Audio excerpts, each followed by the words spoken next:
नमस्कार। आज हम कक्षा 10 की पुस्तक स्पर्श की कविता आत्मत्राण की व्याख्या करेंगे, जिसके कवि रविंद्रनाथ ठाकुर जी हैं। सर्वप्रथम हम इनका संक्षिप्त जीवन परिचय जान लेते हैं।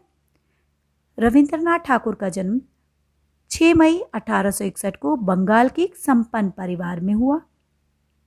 ये नोबेल पुरस्कार पाने वाले पहले भारतीय हैं। इनकी शिक्षा दीक्षा घर पर ही हुई थी।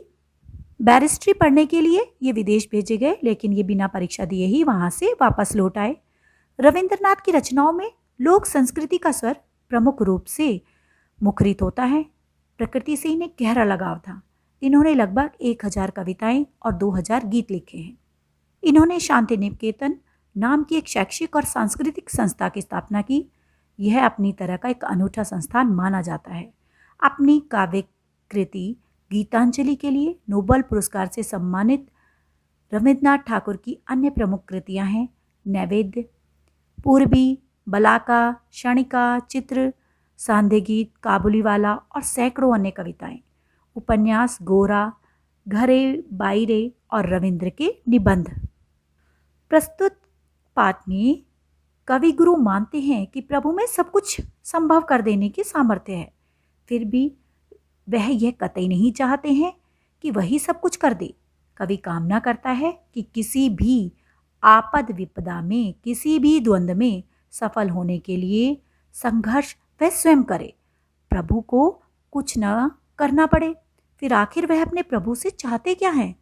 रविन्द्रनाथ ठाकुर की प्रस्तुत कविता का बंगला से हिंदी में अनुवाद श्रद्धेय आचार्य हजारी प्रसाद द्विवेदी जी ने किया है।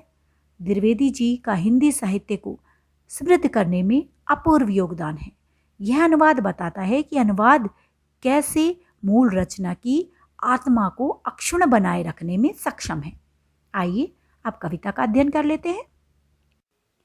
विपदाओं से मुझे बचाओ, यह मेरी प्रार्थना नहीं, केवल इतना हो करुणा में, कभी न विपदा में पाऊं भय, दुख ताप से व्यथित चित्त को ना दो सांत्वना नहीं सही, पर इतना होवे करुणा में, दुखों में कर सकूं सदा जय। कोई कहीं सहायक ना मिले तो अपना बल पौरुष ना हिले, हानि उठानी पड़े जगत में लाभ वंचना रही, तो भी मन में ना मानू छे। विपदा कष्ट, करुणा में दूसरों पर दया करने वाला, दुखताप कष्ट की पीड़ा, व्यथित दुखी, चित्त हृदय मन, सांत्वना तसल्ली दिलासा, पौरुष पराक्रम, वंचना वंचित, क्षय नाश।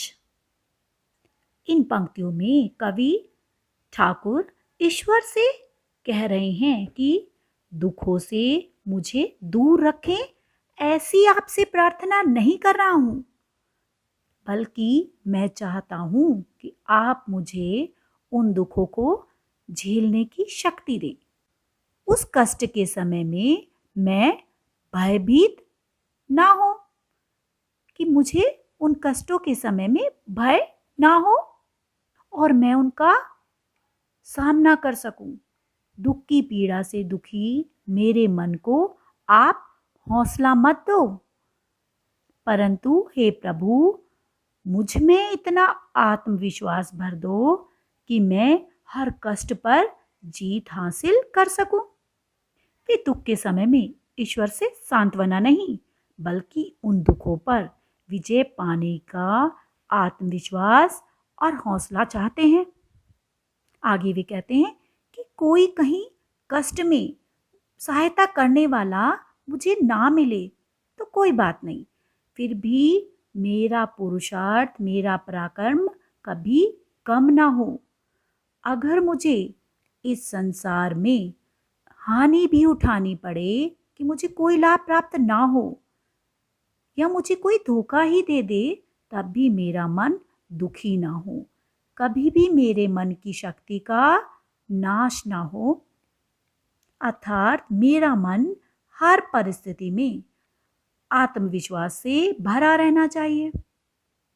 मेरा त्राण करो अनुदिन, तुम यह मेरी प्रार्थना नहीं, बस इतना होवे करुणा में, तरने की हो शक्ति अना में।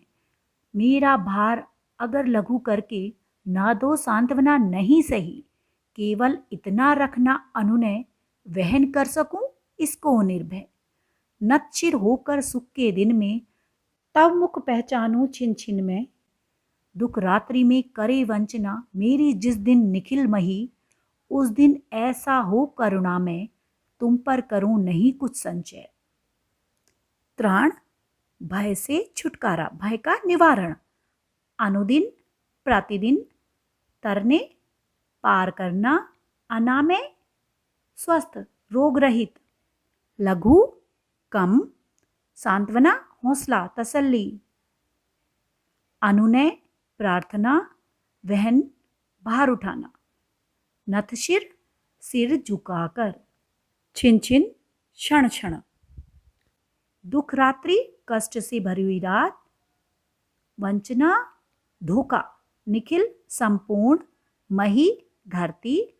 संशय, शक या संदेह। कवि कहते हैं कि हे भगवान, मेरी आपसे यह प्रार्थना है कि आप प्रतिदिन मुझे भय से छुटकारा दिलाएं। आप मुझे केवल रोग रहित यानी स्वस्थ रखें, ताकि मैं अपने बल और शक्ति के सहारे इस संसार रूपी भवसागर को पार कर सकूं। मैं यह नहीं चाहता कि आप मेरे कष्टों का भार कम करें और मुझे ढांढस बंधाएं, कि मुझे हौसला दें।